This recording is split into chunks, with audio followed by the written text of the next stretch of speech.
Good evening students. आज class 7 के लिए वीडियो बना रही हूँ मैं, रेस्पिरेशन इन एनिमल्स।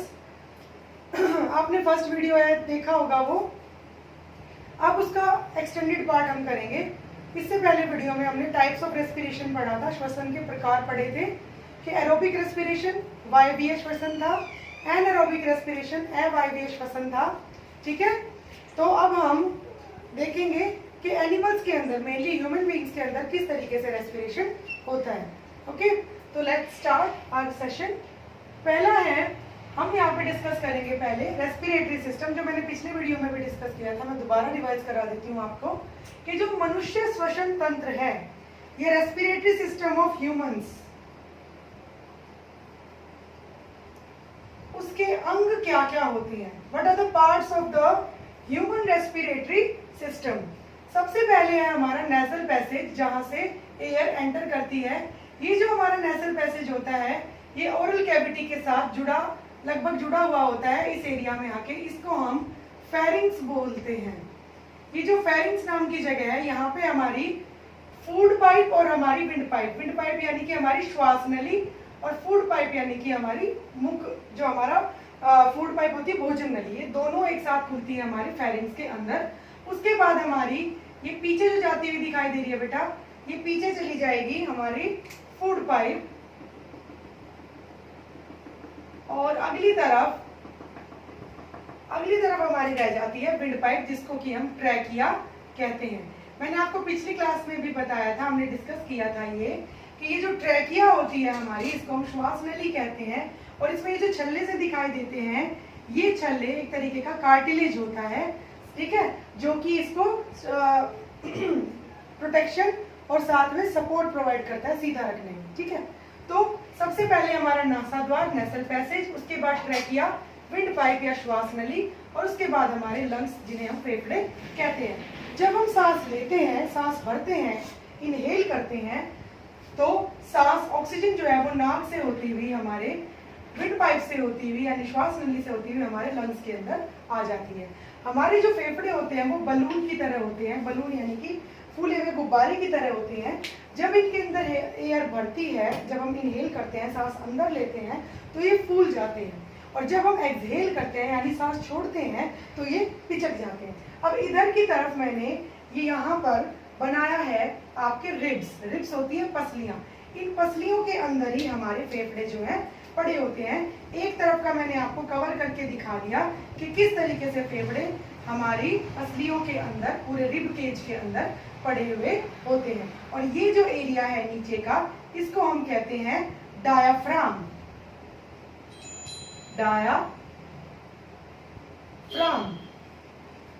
ये एक मस्कुलर स्ट्रक्चर होता है, ये मांसपेशियों से बना हुआ स्ट्रक्चर होता है, जो कि ब्रीदिंग में एक अहम भूमिका निभाता है। ठीक है, अब बेटा ये वाला जो एरिया है पूरा हमारा, इसको हम थोरेसिक कैविटी कहते हैं, यानी कि हमारी चेस्ट कैविटी, हमारी जो छाती है, हमारी जो चेस्ट होती है, ये उसकी पूरी जगह है। यहाँ तक हमारे फेफड़े लाई करते हैं, मैंने दिखाया है गर्दन के नीचे से और हमारे अपर एब्डोमेन तक, हमारे ऊपरी पेट तक ये फेफड़े यहाँ पर पड़े होते हैं, जिनको हमारी पसलियां कवर करती हैं। ठीक है, अब सांस जब हम लेंगे तो क्या होगा, ये जो हमारी पिक्चर है, यहाँ पे मैंने आपको रिब केज दिखाया है, और इसके अंदर इस तरीके से हमारे फेफड़े जो है वो पड़े होते हैं। ये देखो,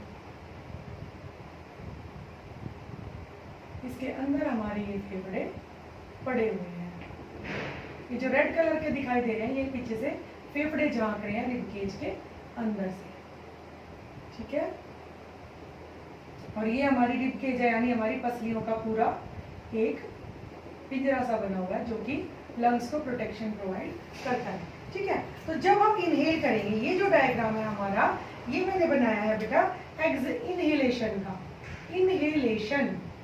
इनहेलेशन यानी कि सांस लेना, सांस भरना, जब हम ऑक्सीजन अपनी बॉडी के अंदर खींचते हैं, ऐसे हम सांस लेंगे। ठीक है, तो क्या होगा, जब एयर ऊपर से एंटर कर रही है, कहाँ से आ रही है ये एयर हमारे नाक से आ रही है, नोस्ट्रिल से होती हुई, और ये है हमारी विंड पाइप या ट्रैकिया, जिसको हम श्वास नली भी कहते हैं। यहाँ से हवा आएगी और हमारे फेफड़ों में चली जाती है। तो क्या होता है, हमारे फेफड़े फूल जाते हैं। तो जब हम हमारे फेफड़े फूलेंगे तो हमारी जो चेस्ट कैविटी है वो भी फूल जाएगी। ये बाहर की तरफ, रिब्स जो है बाहर की तरफ ऐसे फैल जाएंगी, और जो डायाफ्राम है, ये जो स्ट्रक्चर था, मसल्स मैंने बताई थी, ये नीचे की तरफ आ जाएगा ताकि ये यहाँ पर जगह को और ज्यादा बढ़ा दे। जब हम सांस भरते हैं तो हमारी चेस्ट बाहर की तरफ आ जाती है, हमारी चेस्ट जो है वो बाहर की तरफ आती है, डायाफ्राम नीचे चला जाता है। तो इनहेलेशन में एयर जो है वो भाग के कहाँ आ रही है, नाक से हमारे चेस्ट कैविटी के अंदर, हमारी छाती के अंदर आ रही है, लंग्स फूल रहे हैं, रिब्स जो है मूव आउट, रिब्स जो है बाहर की तरफ जा रही है, और डायफ्राम जो है वो नीचे की तरफ आ रहा है, जगह प्रोवाइड कर रहा है चेस्ट कैविटी में। ठीक है, अब इससे उल्टा होगा हमारा एक्सहेलेशन में। एक्सहेलेशन, एक्सहेलेशन होता है सांस छोड़ना। जब हम सांस छोड़ते हैं तो ये जो एयर है इसका रास्ता क्या हो जाएगा, उल्टा, एयर बाहर की तरफ आएगी, जो रिब्स हैं वो अंदर की तरफ जाएंगी, क्योंकि हमारी छाती जो है वो क्या हो जाएगी, वो साइज में अंदर चली जाएगी, और जो डायाफ्राम है हमारा वो, हमारा जो डायाफ्राम होगा वो ऊपर चला जाएगा, डायाफ्राम। अब यहां क्या हो रहा है, एक्सहेलेशन, सांस छोड़ना। जब हम सांस छोड़ते हैं तो हमारे लंग्स पिचक जाते हैं क्योंकि हवा बाहर जा रही है, रिब्स मूव इन, हमारी पसलियां अंदर की तरफ आएंगी, हमारी चेस्ट सिकुड़ जाएगी, तो डायफ्राम को जगह कम करनी है तो ये ऊपर की तरफ चला जाएगा। तो ये हमने सांस भरना और सांस छोड़ना डिस्कस किया कि कैसे होता है। ठीक है, अब एक और चीज मैं यहाँ पे डिस्कस करूंगी आपके साथ कि जो एयर इनहेलेशन में जो हम सांस लेते हैं, सांस भरना जिसको हम कहते हैं, उसमें जो हवा एयर अंदर जाती है उसमें ऑक्सीजन ज्यादा होती है। ठीक है, इनहेलेशन में जो एयर अंदर जाती है उसमें ऑक्सीजन ज्यादा होती है जब हम सांस भरते हैं। एक्सहेलेशन में जब हम सांस छोड़ते हैं तो उस एयर में, उस हवा में कार्बन डाइऑक्साइड ज्यादा होती है, क्योंकि पूरे शरीर से कार्बन डाइऑक्साइड इकट्ठी होके फेफड़ों तक आ रही है और फिर नाक के जरिए बाहर जा रही है। तो ये हमारा पूरा रेस्पिरेशन इन एनिमल्स हो गया। मेनली यहाँ पे हमने डिस्कस किया मनुष्य श्वसन तंत्र यानी कि रेस्पिरेशन इन ह्यूमंस। इसके बाद मैं एक और चीज डिस्कस करती हूँ कि अलग अलग ऑर्गेनिजम्स में किस तरीके से रेस्पिरेशन होता है। उससे पहले एक टेस्ट हम बताऊंगी मैं आपको कि हमें कैसे पता चलेगा कि हमारे एक्सहेलेशन में कार्बन डाइऑक्साइड गैस आई है हमारे मुंह से। उसको कैसे टेस्ट करेंगे, आपकी बुक में भी एक्टिविटी है कि एक टेस्ट ट्यूब के अंदर हम लाइम वाटर लेंगे। लाइम वाटर होता है चूने का पानी। हम लाइम वाटर लेंगे और इसमें एक पाइप की मदद से हम फूंक मारेंगे। ये है हमारा स्ट्रॉ जिससे आप जूस पीते हो। उस स्ट्रॉ से आप इसमें क्या करोगे, ब्लो करोगे। इसको ब्लो करना होता है फूंक मारना, इसमें आप फूंक मारोगे। ठीक है, फूंक मारना। तो क्या होगा, लाइम वाटर जो है वो मिल्की हो जाएगा।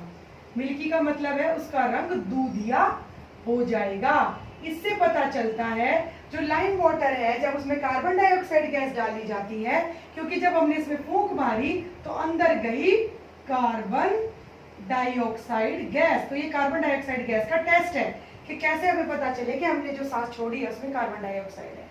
लाइम वाटर जो है, चूने का पानी जो है, जब हम उसमें कार्बन डाइऑक्साइड गैस छोड़ते हैं तो वो मिल्की हो जाता है। Carbon dioxide gas turns lime water milky. ठीक है तो ये टेस्ट है हमारा किसका, presence of carbon dioxide in exhaled air, कि हमारे द्वारा छोड़ी गई सांस में कार्बन डाइऑक्साइड गैस जो है वो होती है।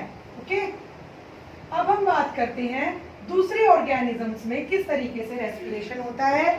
इसमें मैं एक एग्जांपल लेती हूँ इंसेक्ट्स का।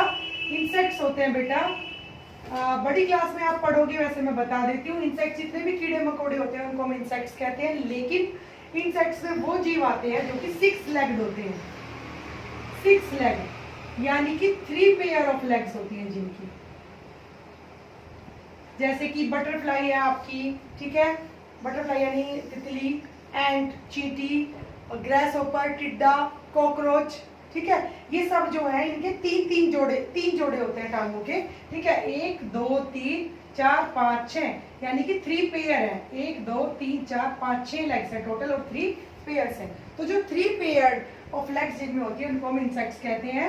इनमें रेस्पिरेशन किस तरीके से होता है, तो यहाँ पे हम कॉकरोच का रेस्पिरेशन डिस्कस कर लेते हैं थोड़ा सा, कि कॉकरोच के अंदर रेस्पिरेशन कैसे होता है। कॉकरोच की पूरी बॉडी के अंदर इस तरीके का जाल बना होता है ट्यूब्स का।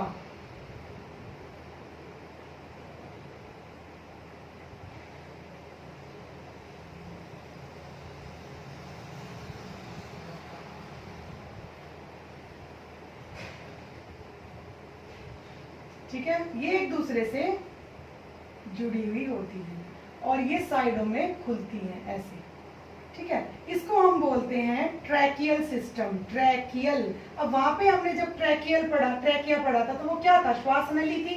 इसमें बहुत सारी ट्रैकिया होती हैं जो बॉडी के साइड में खुलती हैं और इन होल्स को हम कहते हैं स्पाइरेकल्स। इनको हम स्पाइरेकल्स कहते हैं और इसी के जरिए कॉकरोच सांस लेता है, उसके अंदर लंग्स नहीं होते हैं, ठीक है, क्लियर है। तो इंसेक्ट्स के अंदर सांस कैसे लिया जाता है, स्पाइरेकल्स के थ्रू, जो कि ओपनिंग्स होती हैं। ओपनिंग्स का मतलब है छेद होते हैं उसकी बॉडी के साइडों में, जिससे वो सांस लेता रहता है। उसके अंदर रेस्पिरेटरी सिस्टम पूरी तरह से डेवलप्ड नहीं होता। इसके बाद हम डिस्कस करेंगे रेस्पिरेटरी सिस्टम इन अर्थवॉर्म। अब आपने अर्थवॉर्म तो देखा ही होगा सभी ने। अर्थवॉर्म होता है बेटा केंचुआ। अर्थवॉर्म को हम केंचुआ कहते हैं, जो कि बारिश के दिनों में निकलता है, ठीक है। और इसकी बॉडी में इस तरीके की धारियां बनी होती हैं। इसके पास भी कोई भी रेस्पिरेटरी सिस्टम अपना नहीं होता, श्वसन तंत्र नहीं होता। इसकी जो स्किन होती है, स्किन यानी कि इसकी त्वचा, इसकी जो स्किन होती है वो बहुत ज्यादा पतली होती है, बहुत ज्यादा थिन होती है इसकी स्किन, और ये उसके थ्रू ही सांस लेता है। त्वचा इसकी बहुत थिन होती है और मॉइस्ट होती है। मॉइस्ट का मतलब होता है बेटा गीली। इसकी स्किन बहुत ज्यादा थिन और मॉइस्ट होती है, ठीक है।